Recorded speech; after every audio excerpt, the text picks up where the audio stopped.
Good morning. All I want for Christmas is a little brown jug, a little brown jug. So we're going to make some little brown jugs, all right? And you can make them any color you like, but I'm going to do small creamers in lots of colors, of course, because brown is never the most popular, but I love this. That's Harris Tenmoku on those. So I mean, just look at the actual difference in the surface. Harris Tenmoku. All right, and what's the firing of this one? I record the firings on these. Regular firing, and then I call it program 3, and then it was a 108 degrees up to 2232, and then it was soaked for an hour, and then it was lowered to 1750 at 100 degrees an hour down to 1750, very slow cool, and then soaked again for an hour, and it gave you that beautiful surface. A little bit of extra money though to actually get the soak for those 2 hours, but really pretty. Okay, these are probably a couple of 100 grams of clay. It's very small, but you can use any size clay you want. I'm looking for small pitchers, and this is 516 clay from Pottery Supply House, which is a smooth stoneware, very similar to porcelain. It's very similar to B-Mix actually, but this fires to cone 6, whereas B-Mix only fires to cone 5. So anyway, just carefully knock those edges off. So you're centering from a square. You can make a ball of clay if you have tough time centering clay. Just bang them into balls. It takes longer, but I can center without doing that. But anyway, if you get clay that you're not sure about, push it down, push it up again. So in other words, you're changing pressure left to right hand, and it will do what you tell it to. And then when it's centering, you let go slowly. So first thing you got to do is make a little dimple, because it's a small piece of clay, so this is kind of a beginner's video too. And then push your finger down, but don't go too deep. Remember, don't go right through the bottom.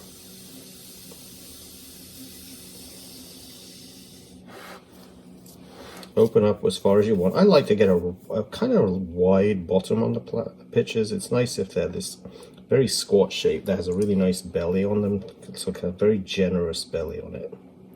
And then a narrow neck. They're small, so your fingers can generally reach with a sponge inside to clean them after you've used them. And then 2 fingers opposite, 2 fingers outside, and put all the pressure on from the outside. So you just resist a little bit on the inside.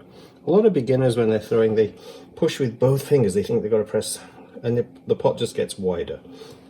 So it's the natural thing that it wants to do is get wider. So if you put pressure on with the outside fingers and not with the inside, then you are going to make it go in. So watch what I do. If I make it go inside pressure, it gets wider. Now I'm going to put pressure with outside, and it gets narrower again. So that's the thing you have to learn to be able to do, is consciously change the pressure between your fingers. So inside pressure. Outside fingers are now going to take over, and you're going to get outside pressure. And I thinned it a lot there. So dribble water right on the rim, and it goes inside and outside, so it's equally wet. And then using your rib, I just put a little gap underneath for the wire to slip under. And I like to have a double foot thing there, so I just do another little edge. So you've got your foot pre-done. You don't need to trim one on, it's already there. You can just sponge finish it if you want. Anyway, it's wet evenly, so put your rib to resist on the outside, and use your inside fingers against the edge of the rib, so you can feel for the edge of the rib and come up. You basically raise your finger up and eventually press the top of the rib in to get that double edge there.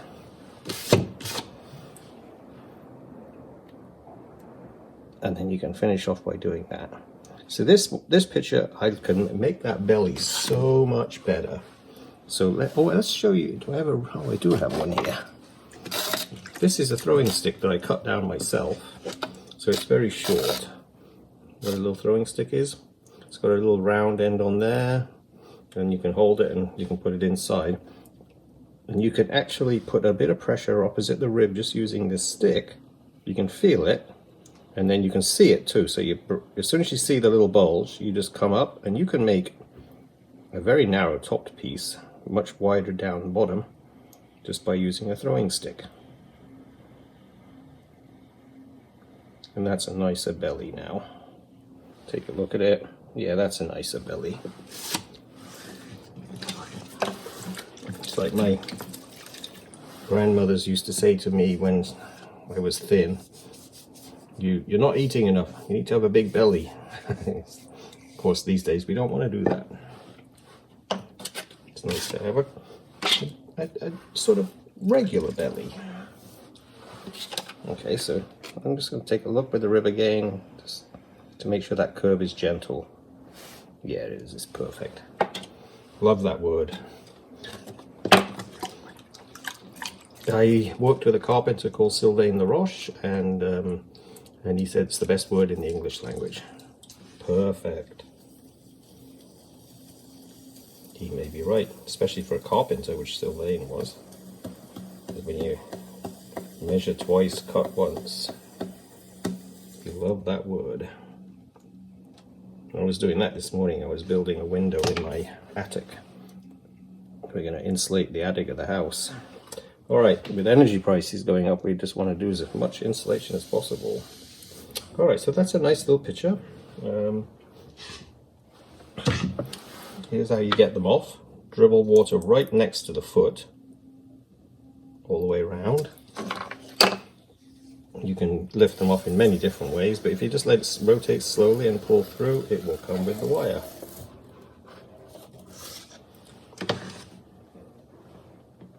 Then you lift it up, and there's a nice round belly shaped picture.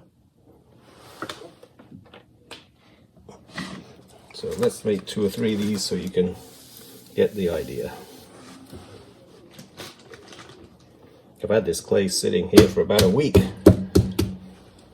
Lots of other things got in the way of work this week. So the wheel head has to be dry but damp when you put the clay down, making sure you don't trap any air underneath it. But I'm lifting it up, I'm pushing it down,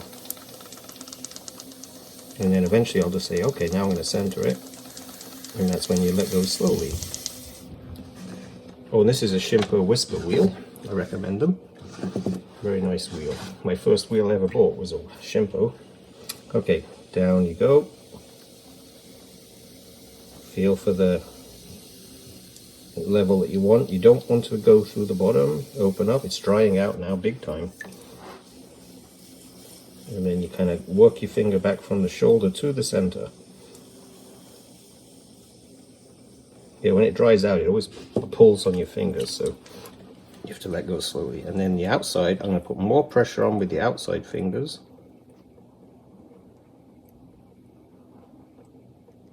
Let go slowly when you get to the top.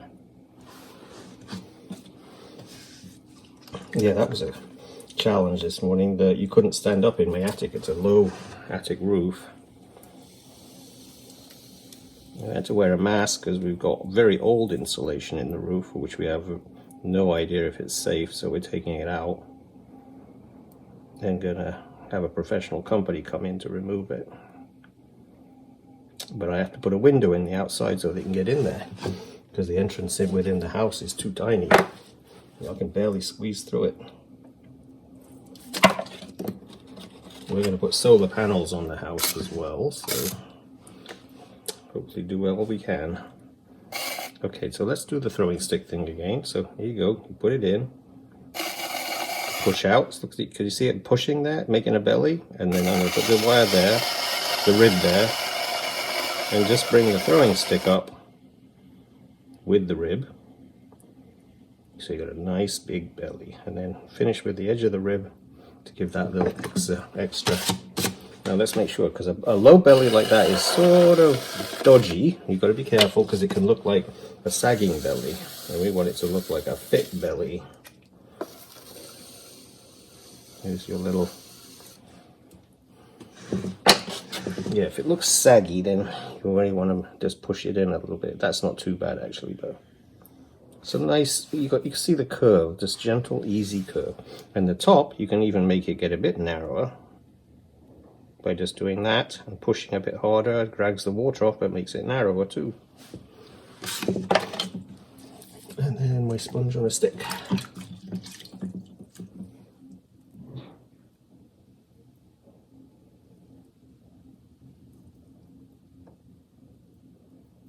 All the snow's melting out there. We've had a couple of days above freezing. It was 9 degrees yesterday, very warm. Just been an up and down winter. Get really cold days and then really oddly warm days. But it's quite windy today too. Alright, that's a nice shape. Okay, so this is how you take it off. Dribble down. Use your wire. Get the wheel going slow. Wire to the board and pull through, and it comes off with your wire there. And then you lift it up. And that's another nice shape picture. Now you can make, we've got two of them very similar. So let's go for something tall and skinny with the same weight of clay too. I'm pushing it down on the corner edge so I didn't trap any air in there. Move it around a bit.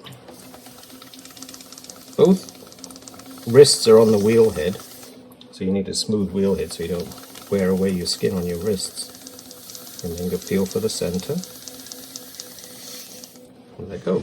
And my elbows are on my thighs. You got to remember to give yourself real stability so the clay cannot move you. Because when I watch people who are beginners learn to throw, the clay is beating them. It's pushing them and making them wobble. Well, if you stop yourself wobbling, the clay will stop wobbling. Okay, so I don't want to get too wide this time. I always do that pull from the edge of the corner in the foot and take it back to the center so that it actually recompresses the clay. And then this time I'm going to put outside pressure a bit quicker because I dried it out last time. It's drying already, so I'm going to let go slowly, dribble a bit more water on. And then continue that pull.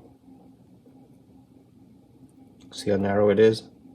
So fingers can still reach the bottom. It's important for this pull, your fingertips can still touch the bottom. And then outside pressure with inside resistance.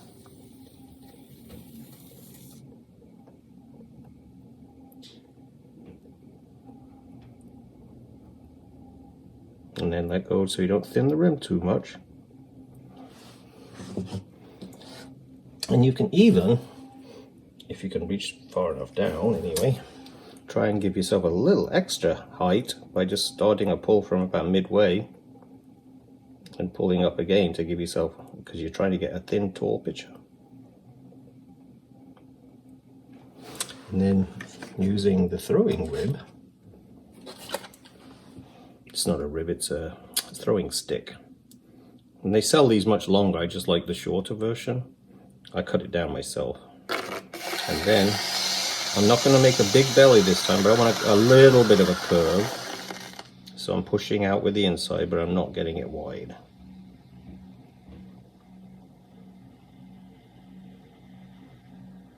So the rib is controlling what's going to happen to the form on the outside. And then let go slowly. So I was just trying to widen it a touch. And there's no curve in that whatsoever. And then just get your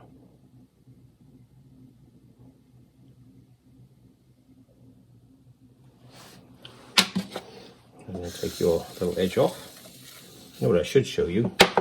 This rib, this throwing stick, I did grooves on it. Alright, so if I press it in here,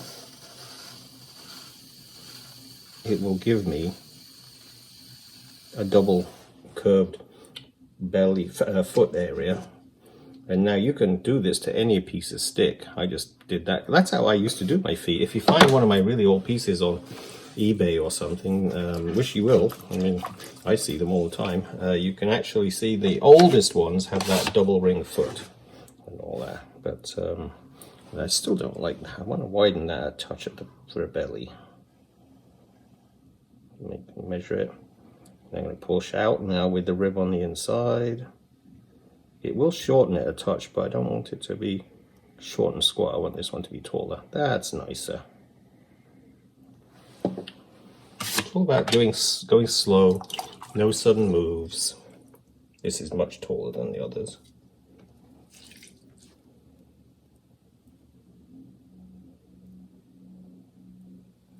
Fold it over, pull down. I don't want to suck too much clay off the rim. I'm just taking water off. Because a lot of people use the leather, and I just gently do that. And because this has no grit in the clay, I don't have to worry about sand coming through on the clay. But there's the old-fashioned rim, the base that I used to do. I haven't done that in ages. Okay, I can fake it. I can make it look like it was 30 years old. Okay. That's a really nice shape, actually. Yeah. So taking it off. Now you can actually pull your rim out, your lip right now if you want to. Let's show you how I do that. But I was going to show you, get you a bit closer.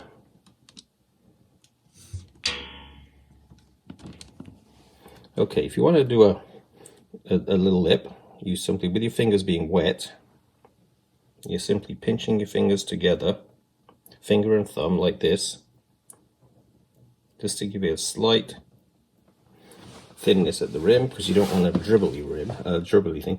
Now I've done it with my finger and thumb like that, but I find it goes off a little bit, so I try to do it with my two fingers and then just do that. Now I don't usually do it at this stage. I usually let it firm up just a touch, because in some of the clay bodies that you'll find, it will collapse down here if you do this at this point. And then I just kind of reform the lip a little bit and make sure you got even. Alright, so that's how you make the lip, and then I'll use a little soft brush and clean it up a bit. You can also just kind of do this, just to really kind of give that lip a little channel here to flow the water out.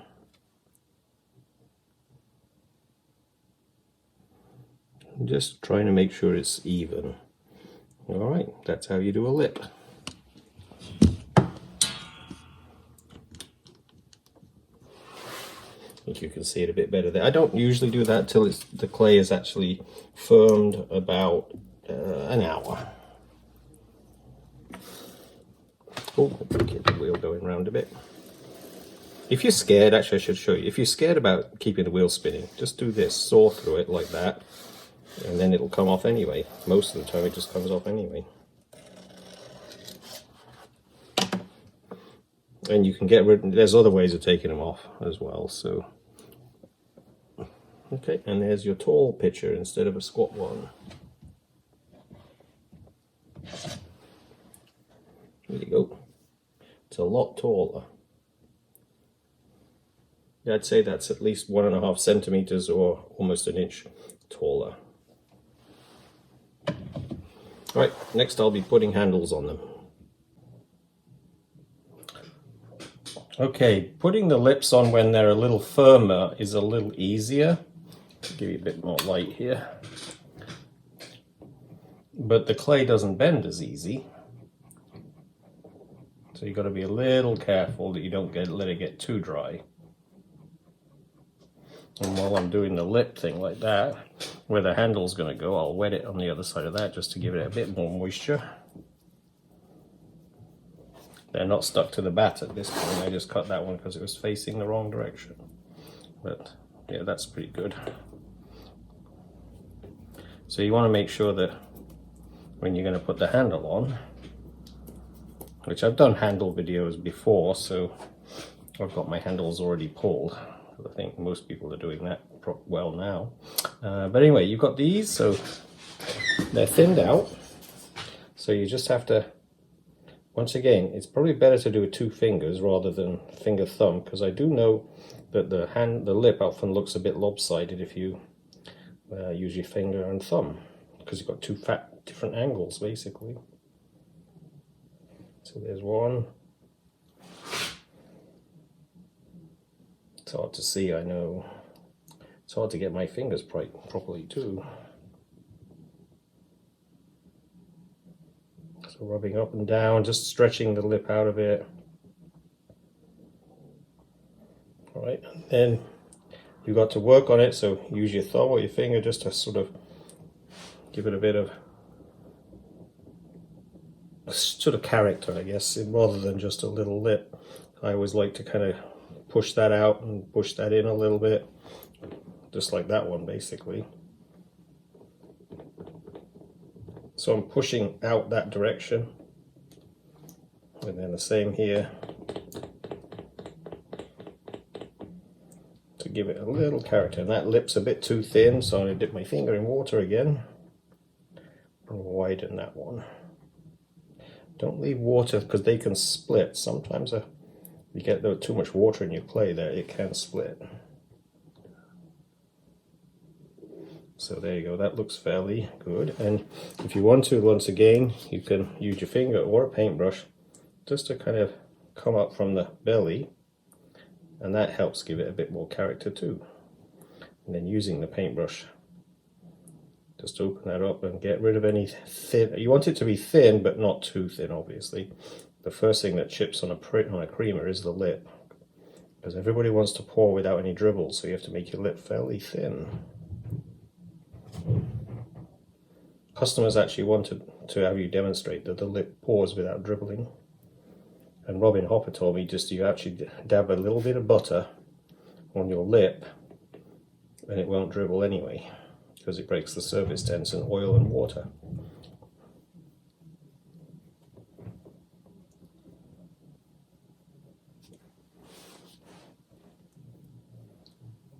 Yeah, you're just trying to even it out, trying to give yourself a nice character to that spout.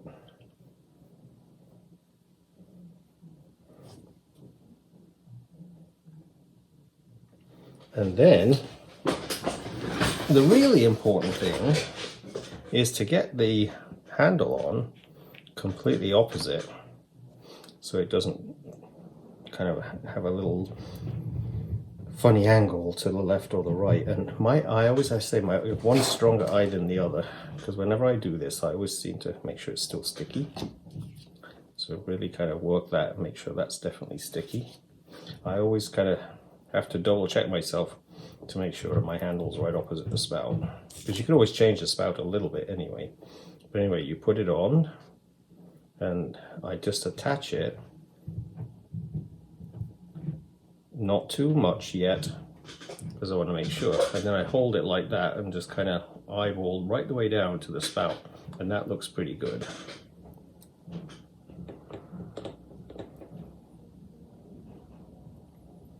And I always do my handles like this rather than pulling from a handle, pulling from the pot. Actually, you know, that still feels like, to move it slightly to the left there, that's not too bad. And like I said, you can change your spout.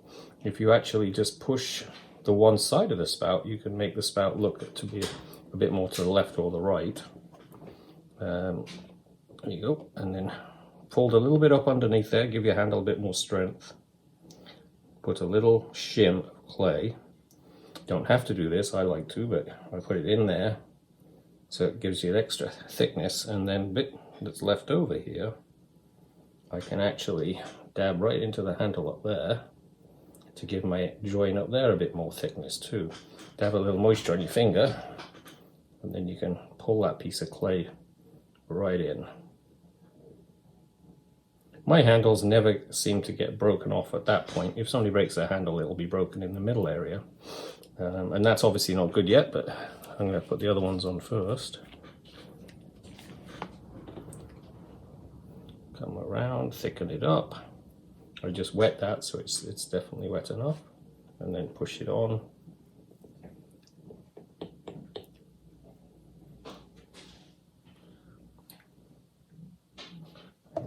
take a look at it, make sure, and then before you fasten it down, take a look again. That looks pretty good. Maybe if I have to adjust the spout a little bit, it won't matter. Take a piece off, and so you give yourself that little shim. Stick it in there. The other little piece of clay, stick it up on there. And you could obviously make your handles when you're pulling them, so you didn't have to do this. But so that's holding on, and then the next one.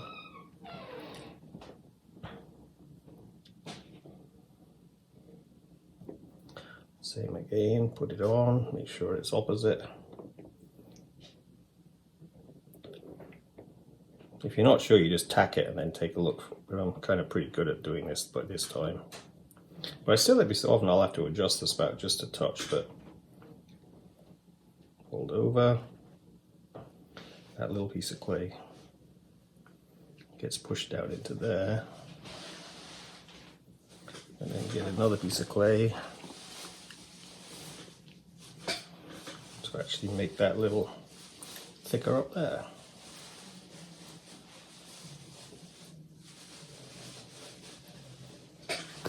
And then, because they're so narrow, I use a wide paintbrush to put inside. Because my pieces are really soft. I mean, these are not firm enough to pick up and pull a handle off anyway, because I put my handles on when these were only thrown an hour ago.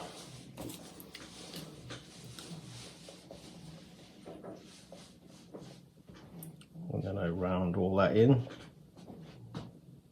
using the back of the paintbrush basically. And then come up here, and I use the paintbrush to kind of move around under the handle, pulling the clay from the handle into the pot. So I like a nice thick piece of clay there, because I can pull that in, and that's just called roughing it in. And then the same on this one. When I'm making production mugs, I'll put 5 or 6 mugs on a bat like this, and that way I can just kind of be putting the handles on 5 or 6 mugs all at the same time, so I'm only picking a tool at once instead of 5 different times. So it speeds up putting your handles on a little bit. Really brush that in again.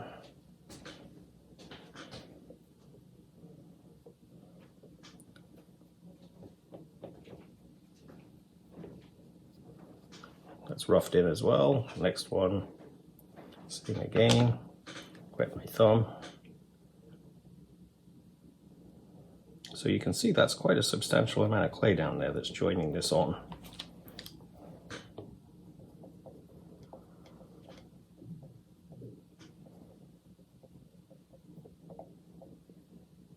And I can take that out now.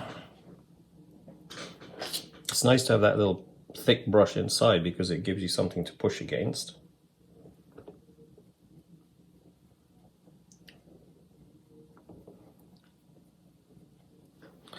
There we go. And then, just wetting the paintbrush, it's about smoothing it all out.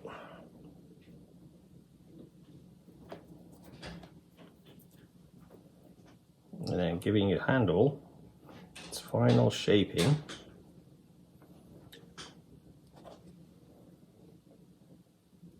So you're really trying to just follow the paintbrush up to give yourself a nice curve. And the handle should obviously, these handles were pulled an hour ago as well, so they've had enough time to firm up just a touch.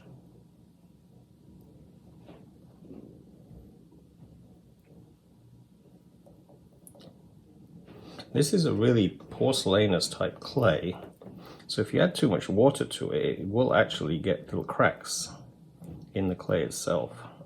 So you've got to be careful, not with this clay, not to over water it.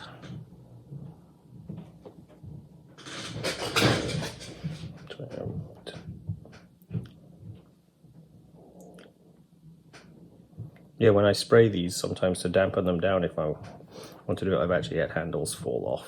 So, because the clay gets really over wet, so you've got to be careful. It's 2. And you can see, I don't have to keep picking a tool up, putting it down, figuring out where did I put it. So doing 3 or 5 on a bat at a time makes sense.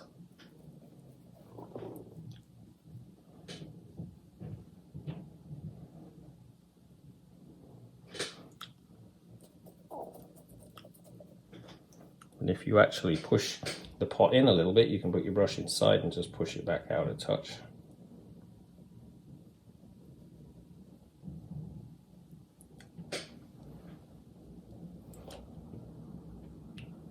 So you've moved that handle quite around quite a bit. And this is why when I've done this, I always take a look now. You can see from that angle there, the handle's pretty good. But I can, if I think that's not quite right, you can actually push the lip out a little bit, you know, to balance it. And that's pretty good anyway. So you can manipulate your lip to actually make the handle look like it's perfect. That one's good too. This one is good too. But you still can actually change the shape of the lip a little bit. And then, because it's me, I always put my little button on there. I should, I think I could, it's very windy today. I should have shown you outside, but it's 5:30 now, so it's getting late. I put a window in my house this morning, threw a bunch of mugs and a bunch of these little pitchers. So I'd say that's a decent day. Button again. And these will firm up even more in the next half an hour. So I can go back and take a look at the handles and just kind of run the brush up from the bottom to kind of make sure I've got a nice curve there. You know, just underneath the handle, you can give it a bit more of a curve. And that's, I push that in with the button, when I push the button in, so I can push that out.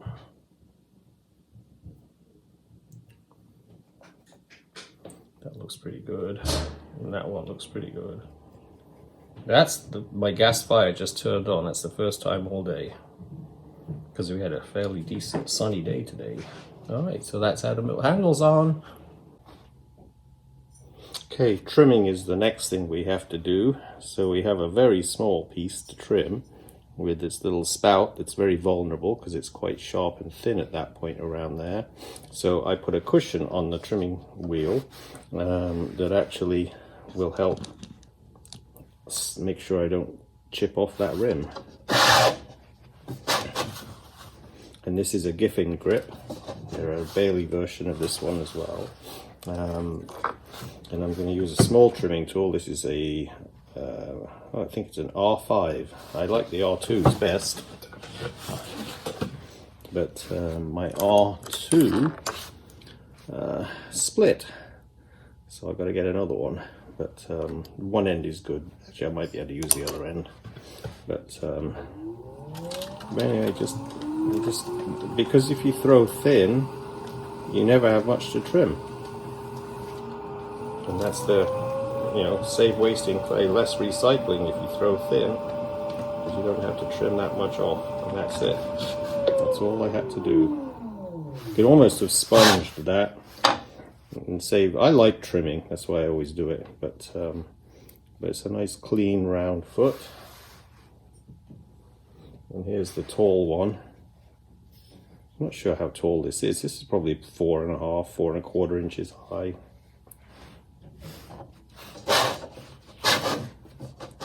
Just be careful that it doesn't put pressure on that lip. But it's literally, this is the one with the double kind of rounded foot area. So it's just knocking off the rough edge.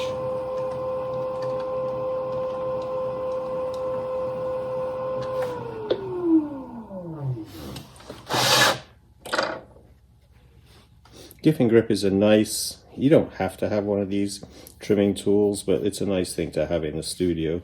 If you're doing repetitive numbers of pieces, it's very quick. And I can do it, I did in my last video, or the one before, I did a whole thing on trimming, different ways of trimming pieces.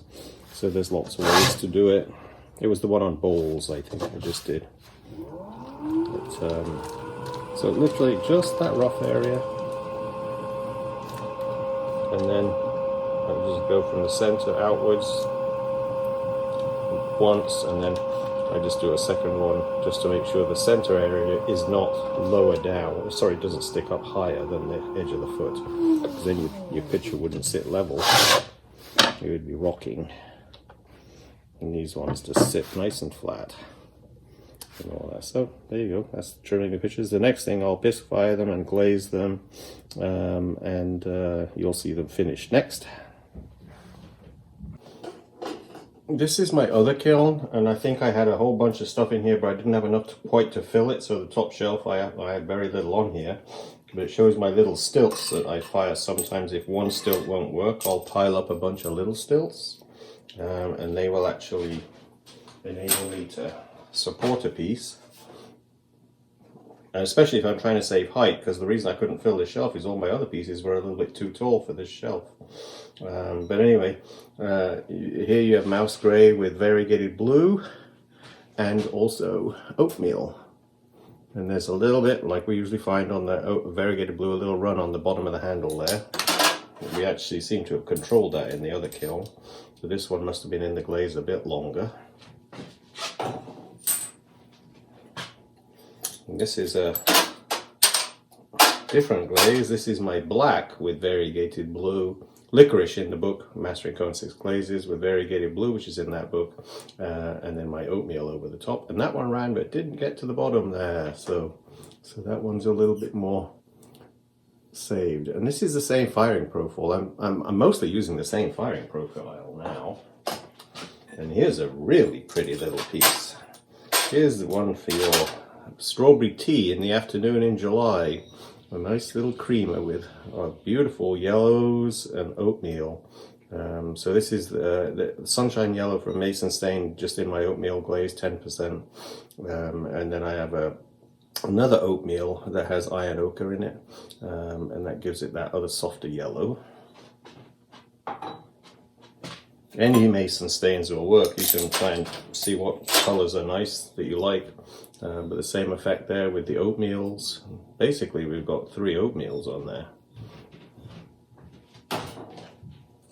And here's one that I always like, so I should do lots more of this, which is the matte jade green, which is just a matte turquoise. And then I've got my yellow oatmeal over the top, and my sort of creamy oatmeal over that one. But that always looks good.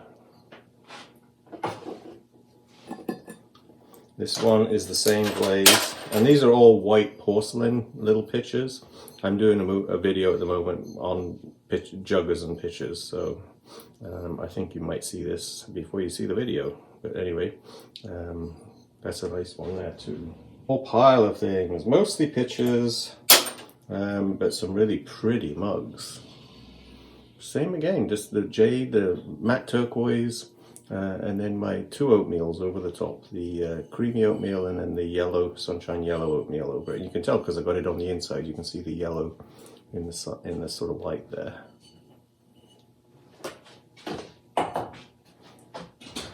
Here's one that I'm mystified about. I made several different sizes of pitchers, and decided to, I think I made about 40 different pitchers. But this is the matte, I think it's my apple green over the top actually. Probably with the oatmeal too, because I generally put the oatmeal in that top area there with the other colour down to about there. But it got nice runs on that one. And I just use my clear base glaze on the inside. Most of my pots are glazed with either my oatmeal or the regular base, clear glaze basically. And this one, the grey did run. I got to grind that one a little bit there, but not much. It didn't run the rest of it, which is nice. So that's quick to grind off. But the run, this is the dilemma, isn't it? Because the runs are spectacular. So how do you control that? Keep running in the kiln when it's at 2200 degrees and moving it a bit away from the element. Anyway, it's just kind of, there's always that little bit right at the handle there. But to get these spectacular runs, you take that risk and all that. And it's not a risk because it grinds off really smooth. And then one that I don't use very often, but it's in Mastering Cone 6 Glazes, and I had this on my goblets, is the licorice with my oatmeal over it, which I call lizard scales, because it does this if you let the oatmeal get really thick, but the danger is it flakes off because the licorice is a glaze that's very powdery, so it doesn't like having a glaze over the top of it. So I added gum arabic, and that's expensive additive, but I added it to the glaze and it's working better again. But that's really nice. Here's one that we know works great because I've done all sorts of tests on this one. But isn't that a great picture? That's like a circus jug. It makes me think of the circus. I don't know why, but it's really pretty. And the Tenriku gold is flecking with the gold just right. The slower the cool you do, the more flecks you'll get. And this one is going down to about 300 degrees an hour to get that. Down to 1750, and then I do another soak.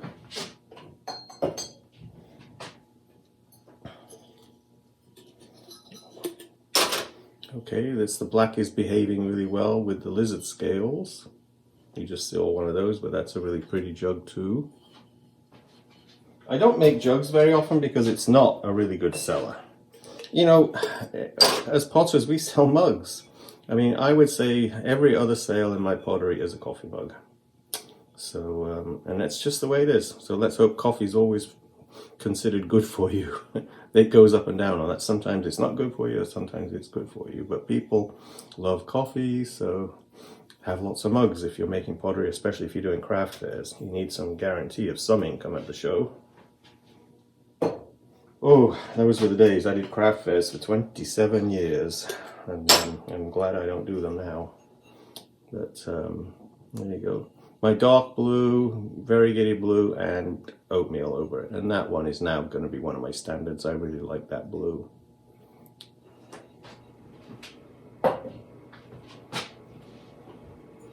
And yeah, it's the same again. We got great results from this combination and this firing, but every piece has to be ground just at the handle there. Not a big deal. If I was doing wood-fired kilns, every pot has to be ground. So wood firing is just one of those things. But that's beautiful. That really worked well. That combination has never been this good. So this was a good profile. And also the Tenriku gold. Look at the little dribble down there, either side of where I do a little indent when I'm doing the spout. You'll see that in my little picture video. There's a few ways you can do that, but this worked really good. No fluting on this one, but lovely waves. Looks like he has a long moustache.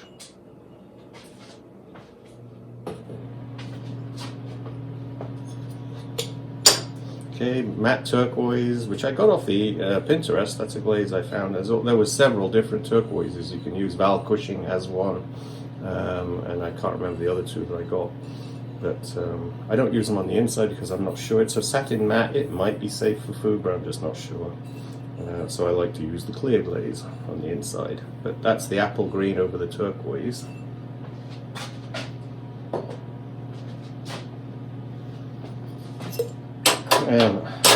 Boy, I love this combination. Very nice. Two oatmeals, two yellow oatmeals over the satin turquoise.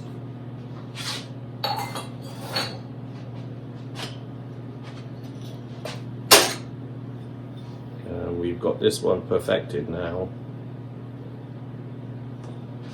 The other glaze that I really like at the moment, I'm going to do a little insert probably maybe in this, is my Harris Tenriku. Is now, I've got the profile for that perfect and it's working really good. This is not Harris. I have to fire it separately.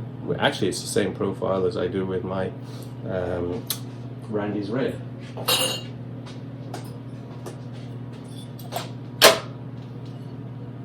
Actually, is it the same profile? I'll have to look at that. I can't remember. There might be a different cooling. Folk Art White, oatmeal, and apple green with a bit of yellow over the top.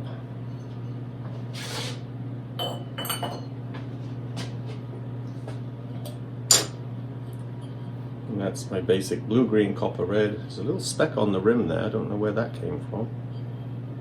Yeah, I don't know. I can grind it and refire it, but I think it won't hurt it.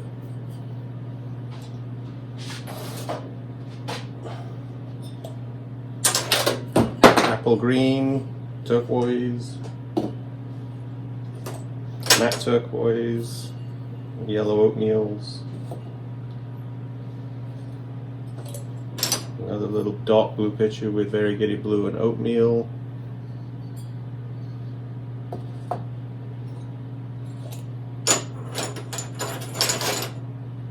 Folk art white, apple green and yellow. You can see because around the handle there, you can see the yellow poking through a little bit. But I do, apple green down to there, and then I dip a little bit of yellow on the rim. Okay, the next layer down, this is the dark red clay, which I basically know is always going to make the Tenbaku Gold go really dark as well. You still get a few flecks in it, but it's a much darker glazed combination with variegated blue and the oatmeal. But it's a really nice piece. You've got good contrast in it, but I always like this better on white clay. I just know that there's lots of opinions about colours, so you never know what somebody's going to want. This is folk art white with my yellow oatmeals over the top of it. So it's a nice warm summer jug as well. Yellow always warms up. If you have a display of pottery, if you can have some yellow pieces in it, it will warm your display up and make it look happier. That's a nice tip. And especially with the news these days, we need happy.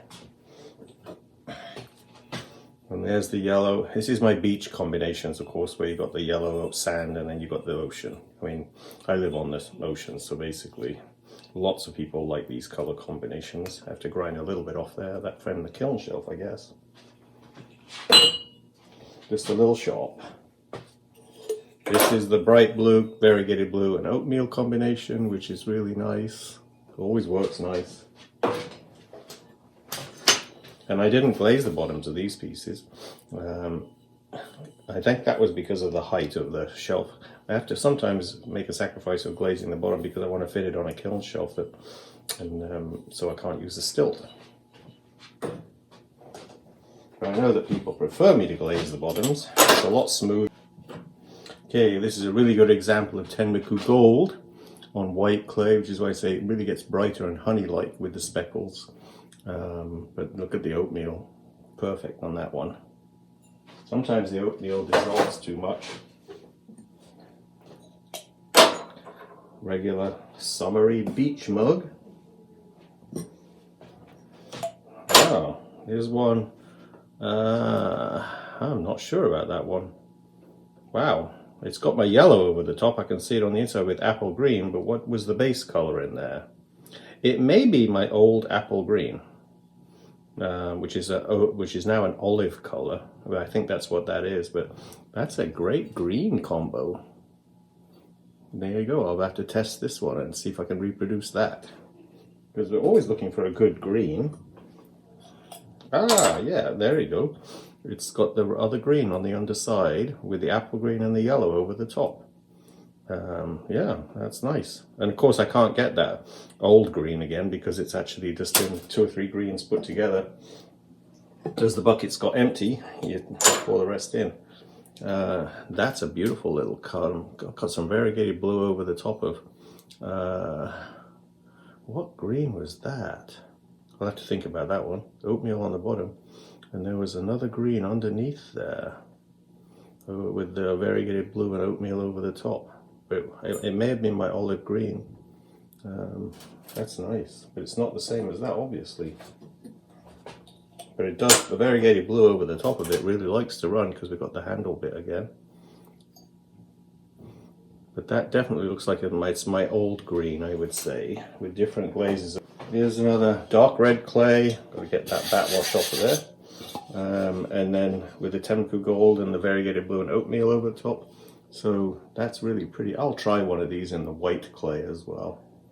This clay is very, very forgiving though. You can let things dry naturally in this clay, whereas the white clay, I have to slow the drying out because it can crack if the edges dry too quick and the center is still soft.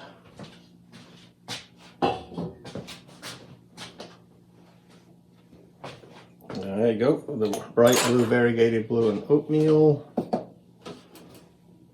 Beach colors, so we've seen these.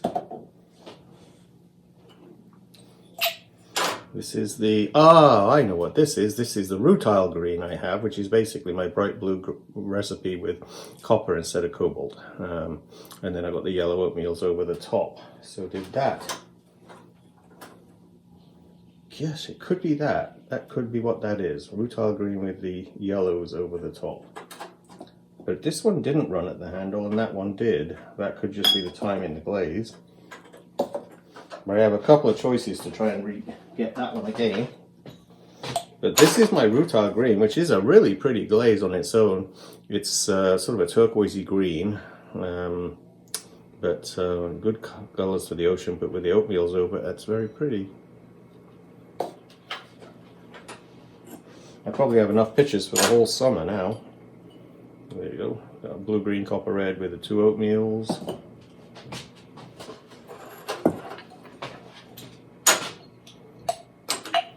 Another one of the mystery one.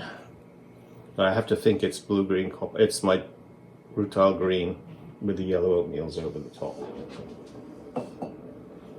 Bright blue with a variegated blue and oatmeal.